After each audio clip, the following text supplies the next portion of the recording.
Siang. Assalamualaikum warahmatullahi wabarakatuh. Baru saja dilaksanakan sidang paripurna dan yang dipimpin oleh Ketua DPR langsung. Agendanya yaitu pemberhentian dan pengangkatan Panglima TNI. Tentunya ini berdasarkan Undang-Undang Nomor 34 Tahun 2004 ya. Itu saja kegiatan hari ini. Tentunya sebagai Panglima TNI yang baru, saya akan melanjutkan program-program yang sudah dilakukan oleh Panglima TNI sebelumnya. Dan juga tentunya saya akan mengaplikasikan, merealisasikan visi misi saya waktu saya fit and proper, yaitu buat TNI yang profesional. Profesional di sini tentunya TNI harus well organized. Jadi organisasi sekarang berbeda dengan organisasi mungkin 5-10 tahun ke belakang. Jadi kita akan merubah organisasi disesuaikan dengan perkembangan lingkungan strategis yang ada. Kalau kita lihat peperangan sekarang ada di Ukraina dan di Palestina, itu perangnya berbeda dengan 5-10 tahun ke depan. Sehingga kita TNI harus menyesuaikan dengan perkembangan lingkungan strategis tersebut ya. Itu well organized, kemudian well trained, tentunya untuk menjadikan TNI yang profesional harus dilatih, ya kan? Dilatih, well equipped dan diperlengkapi dengan baik. Bagaimana itu perlengkapan untuk perang di hutan, bagaimana perlengkapan untuk perang di laut, di udara dan sebagainya.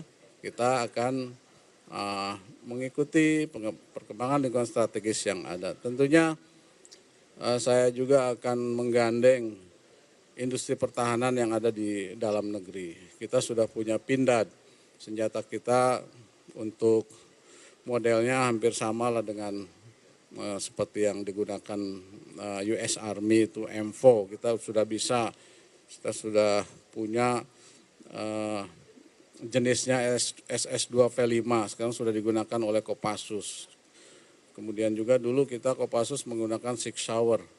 Kita juga sekarang sudah bisa Pindad membuat modelnya seperti Sig Sauer itu, namanya J2 Elite itu ya, J2 Elite. Ya. Jadi saya akan menggandeng in-hand yang ada dan tentang drone. Ke depan juga saya akan mengorganisasi pasukan drone.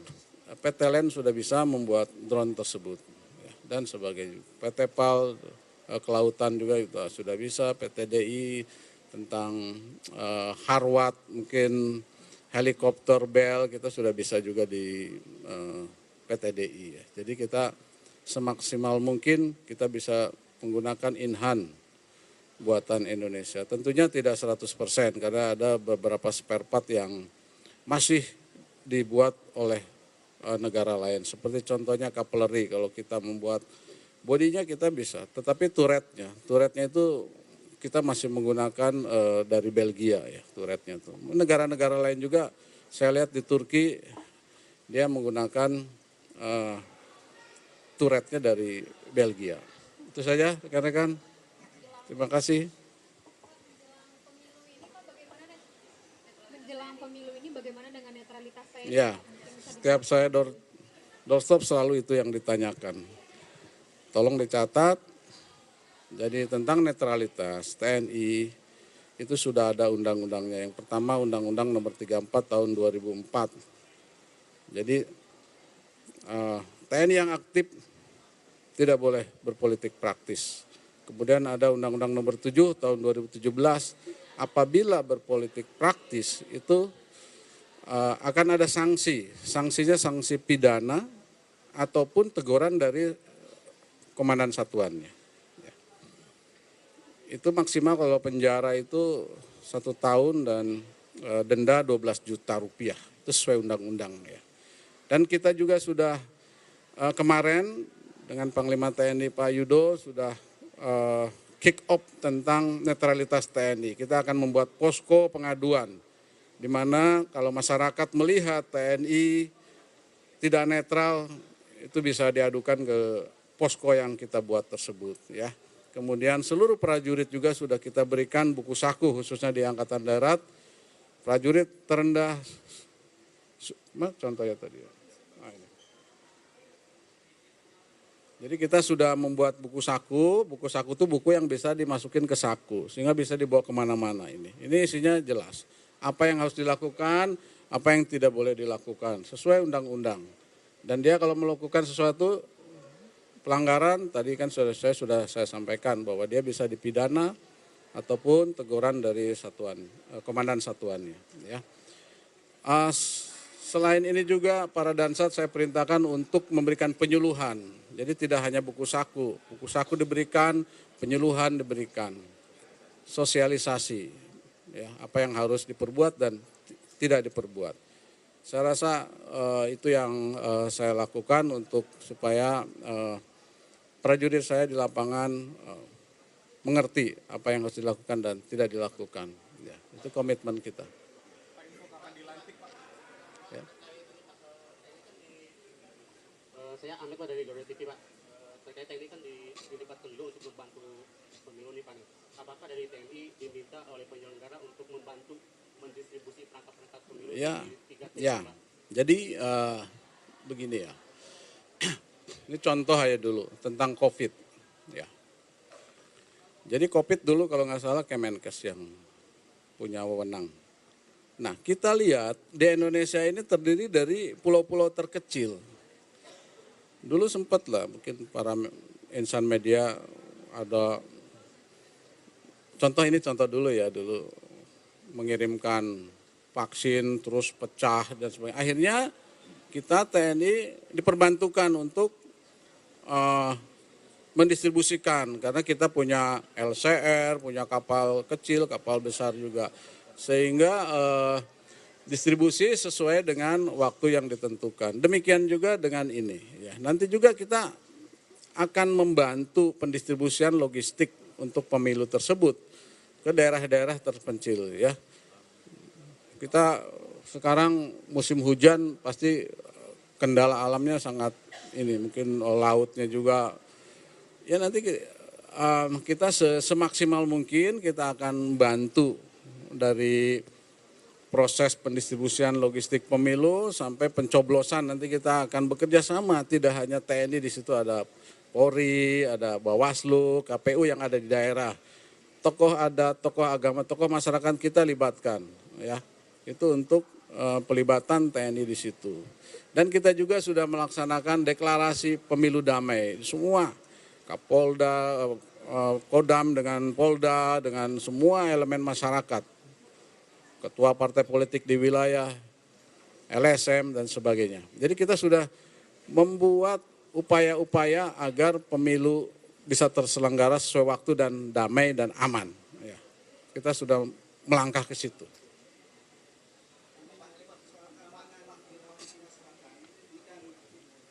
Cina masih mengklaim Pulau Natuna ya. Dan jadi sebenarnya kurang kritis, kurang tegas gitu Pak. Gimana Pak? Sebenarnya Cina tuh dengan kita tuh hubungan diplomatiknya sangat baik. Dia welcome apapun yang terutama tentang ekonomi. Ya. Jadi kemudian tentang satuan di sana di laut di Natuna ada satuan terintegrasi. Itu ada sekarang ada selain satuan infanteri ada satuan Banpur di situ, ada Armed, Arhanud, ya, Seni dan sebagainya. Itu nanti akan saya evaluasi sesuai pertanyaan tadi itu untuk menjawab tantangan tugas tadi itu apabila terjadi konflik. Ya. Tetapi kan sebelum konflik nih ada ini juga, jadi tidak langsung konflik. Ada diplomasi militer, kita diplomasinya baik dengan Cina itu, ya. Jadi nggak usah takut. Ekonomi baik, diplomasi militer baik, ya Kemenlu baik, pendidikan, investor masuk ke Indonesia, welcome Cina. Sehingga, tapi tetap saya sebagai Panglima TNI akan mengevaluasi pasukan yang ada di sana, apakah masih seperti ini, apakah harus diperbesar. Nanti kita akan membuat Pokja. Saya akan membuat Pokja button up. Jadi saran-saran dari satuan bawah karena dia kan ada di situ. Dan tentunya sesuai dengan fit and proper test. Jadi pasukan-pasukan terdepan nanti kesejahteraannya akan saya tingkatkan, terutama di WLP. WLP-nya akan saya WLP operasi akan saya tingkatkan. Minimal lebih baik lah. Izin Pak, perkenalkan saya Naufal. Pak, mungkin saya ada beberapa pertanyaan yang ingin saya tujukan kepada Bapak. Pertama, Pak Yudo sendiri menitipkan nih Pak soal pilot Susi Air gitu kepada Bapak, dan mungkin langkah selanjutnya apa sih Pak yang Bapak ambil. Kemudian kedua Pak, pada saat fit and proper test Bapak sempat menyinggung juga akan membentuk Pokja yang mungkin mengkaji soal kekuatan siber gitu Pak. Pada itu konteks pertanyaan adalah matra siber TNI gitu Pak, dan ini bagaimana soal kelanjutannya, apakah Bapak nanti akan jadi membentuk Pokja dan mungkin mempertimbangkan untuk membentuk matra siber TNI. Dan mungkin terakhir Pak, terkait dengan setelah persetujuan dari DPR ini, apakah dari Bapak sendiri sudah dengar atau belum gitu Pak, infonya kapan sih Pak akan dilantik oleh Pak Jokowi? Mungkin itu Pak, saya terima kasih. Yang pertama tentang Papua. Jadi Papua itu memang ya setiap, jadi kita kalau Pangdam itu punya Renkon. Renkon ini berisi tentang kerawanan. Kerawanan itu tidak hanya fisik, non fisik, atau tidak hanya alam atau non alam. Alamnya biasanya bencana alam, di situ non alamnya biasanya terjadi konflik sosial, konflik bersenjata. Ini Papua ini memang sangat unik, dia punya kearifan lokalnya, punya adat istiadatnya, karena dia terdiri dari beberapa suku. Ya, budayanya beda. Ini ada mantan Pangdam nih, Pak Nyoman, mantan Pangdam di sana. Jadi sangat mengerti. Nah, kita menghadapinya juga harus smart power, harus cerdas. Ya, yang pertama dengan soft power tentunya. Soft power itu saya akan mengedepankan mengoptimalkan operasi teritorial di sana. Berarti kan pembinaan teritorial di sana akan saya tingkatkan. Tujuannya apa? Tujuannya untuk meningkatkan kesejahteraan, mempercepat pembangunan di daerah situ, ya kan? Tentunya ini bisa harus kolaborasi dengan kementerian yang terkait. Ya, jadi kalau misalnya dari PUPR membangun jalan, itu harus koordinasi dengan kita supaya kita amankan, karena di sana beda membuat jalan di Jawa, di Bandung dengan di Papua beda, apalagi di Duga sana itu tadi yang saya sampaikan. Jadi rencana konsidensi kita ini berbeda, pemetaannya setiap wilayah berbeda, sehingga keterlibatan kita TNI itu ya berbeda juga. Kalau di sana mungkin pengamanannya lebih ketat, ada pengamanan dalam, PAM luar, ada yang ambus dan sebagainya, ada yang patroli gitu, sehingga yang kerja aman dan pembangunan bisa diselesaikan sesuai waktu yang ditentukan. Tidak seperti sekarang kan, masih ada lah yang diganggu-ganggu gitu, bahkan korban jiwa di masyarakat sipil kan, kasihan juga. Ya. Kemudian juga tetap kita gunakan hard power. Kalau dia menyerang menggunakan senjata, karena kan dia kombatan. Kalau kombatan harus dilawan dengan senjata. Ya. Itu. Kemudian yang kedua apa tadi? Cyber. 2 bulan lalu saya ke cyber yang ada di Amerika. Itu si Mayor Jenderal Bederkamp, komandannya. Memang kalau kita sudah main cyber, berarti sumber daya manusia harus kita tingkatkan. Tadi yang saya sampaikan, ya kan? Well trained tadi. Kita sudah ada dan Pusan Siad bintang 1, nanti coba akan kita evaluasi. Tujuan saya akan tapi kalau kita perbesar, apakah TNI siap sumber daya manusianya? Kalau di luar negeri itu dia di-combine. Jadi di Singapura pun seperti itu. Singapura kan sudah ada satuan cyber, tapi saya pas ke sana tidak semuanya tentara. Dia merekrut sipilian. Jadi harus ada seperti itu. Ya. Kalau mau tentara terus berarti kan tentara semua, berarti saya harus memang mendidik dia supaya ya, profesional di bidang cyber. Tapi nanti coba kita buat Pokja, mungkin lebih baik menggunakan sipilian, orang sipil. Tetapi kan orang sipil kan, ya kalau kita punya Sabta Marga, Sumpah Prajurit, megang teguh rahasia, itu nanti kita buat Pokja. Ya, kita buat Pokja, apakah dibesarkan atau, yang jelas saya akan membesarkan. Karena perang sekarang yang tadi saya sampaikan Bang Listranya seperti itu, perangnya menggunakan cyber. Jangankan seperti ini, saya mau jadi Panglima TNI, di IG saya sudah ada 5 itu. Udah masuk, mungkin robotik yang main. Akhirnya saya juga punya pasukan untuk take down atau di replace dan sebagainya. Seperti itu. Kemudian terakhir pelantikan, mungkin insya Allah besok jam 10 insya Allah oleh Bapak Presiden. Ada tanya lagi? Oke, pilot. Tadi itu ya. Jadi soft power. Kita akan menggunakan soft power. Kita akan menggunakan diplomasi militer karena mereka masih didukung oleh asing. Kemarin kita sudah gagalkan penyelundupan senjata dari Filipina. Filipina melalui Bentuni ya. Bentunis itu dan kita gagalkan. Dan kemarin 2 hari yang lalu senjata rakitan dari Ambon. 2. Senjata rakitan panjang dengan munisi. Jadi alhamdulillah pasukan saya di lapangan, pasukan teritorial, pasukan intelnya sudah bekerja dengan baik. Ya tentunya kita akan menggunakan soft power dulu karena di situ di OPM itu kan tidak semuanya OPM ya. Kalau pengantar logistiknya itu kan orang-orang sipil. Kemudian si tawanannya juga kan jangan sampai dia kalau kita pakai hard power terjadi korban, ya kan? Jadi tadi itu kita akan gunakan smart power untuk menyelesaikan Papua. Terima kasih.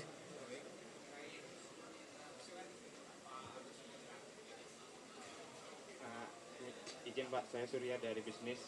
Besok kan seperti Pak Agus bilang bakal dilantik jadi Panglima oleh Presiden. Berarti kan posisi Kasat akan kosong nih Pak, terkait calon Kasat nih Pak. Apakah sebagai Panglima kan Bapak berarti mengusulkan ke Presiden? Itu kalau boleh tahu berapa yang diusulkan dan kalau boleh tahu namanya siapa sih Pak? Apakah ada? Jadi kalau Kasat itu calonnya ya bintang 3 eligible gitu. Bintang 3 yang menduduki jabatan strategis dan eligible dia. Jadi di stratanya kalau di militer itu kan bisa kelihatan lah sebenarnya tuh. Kalau misalnya mau jadi Pangdam tuh siapa kan nggak mungkin dari bintang 1 Pangdam. Itu harus melalui jabatan bintang 2 yang promosi gitu kan. Begitu mau jadi Wakasat juga begitu. Bintang 2 yang eligible itu dari Pangdam biasanya gitu kan. Pangdam yang menonjol, yang berprestasi, misalnya gitu. Demikian juga dari Kasat seperti itu. Mungkin sudah bisa menerka-nerka kan. Yang jelas berprestasi dan eligible gitu. Nggak mungkin dari bintang 2. Izin Pak Jenderal, Rio dari CNN TV. Sedikit Pak soal pendapat Pak Jenderal soal pembentukan panja netralitas TNI Pak. Walaupun tadi sudah disebutkan bahwa di tubuh TNI sebenarnya sudah ada mekanisme tersendiri untuk menjaga netralitas pemilu Pak. Tapi bagaimana pendapat Pak Jenderal soal pembentukan panja ini? Apakah memang diperlukan di tengah proses pemilu ini Pak? Terima kasih. Ya sebenarnya sih sah-sah saja ya. Jadi apalagi DPR yang membuat. Hanya nanti dalam pelaksanaannya kan harus tidak melibatkan mungkin tidak menggunakan sarana transportasi TNI gitu kan untuk apabila berpolitik ya kan mungkin sudah tahu semuanya ya. Sehingga kalau saya setuju saja, makanya tadi saya sampaikan bahwa saya melaksanakan pengamanan, membuat pos-pos tadi posko, nanti juga ada posko bersama di TPS-TPS itu semua elemen masyarakat gitu. Sehingga kalau ada masalah di situ bisa diselesaikan. Kita tidak bisa juga TNI berdiri dulu malah disangkanya TNI, ada Polri, ada Bawaslu, ada KPU, ada masyarakat elemen kepala desa di situ. Tentang apa? Ya tadi yang saya sampaikan, kalau misalnya itu jauh di sana, ini mungkin terjadi gelombang atau hujan, ini kan bisa dikomunikasikan, ya. Jadi memang tidak semudah itu. Saya kemarin ke Singapura. Warga negara Indonesia yang di Singapura tuh mungkin jutaan, melebihi penduduk Singapura. Bingung ke Dubes. Di Dubes itu hanya bisa 2.000 orang. Sedangkan warga negara Indonesia yang ada di sana itu lebih dari 2.000 yang tadi sampai mungkin jutaan. Nah bagaimana nih pelaksanaannya? Karena negara sana tidak mau membuat TPS di situ karena hanya bisa di Kedubes itu. Nah itu yang seperti juga sudah saya sampaikan ke Bapak Presiden. Sehingga mereka mempunyai inisiatif, mungkin hak sebelumnya sudah dilaksanakan pencoblosan mungkin ya. Mungkin seperti itu. Ya seperti itu, panjang-panjang itu aturan-aturan yang memang untuk mempermudah pelaksanaan pemilu. Sehingga tepat waktu, aman, damai gitu ya. Apa lagi? Udah ya? Demikian. Assalamualaikum warahmatullahi wabarakatuh.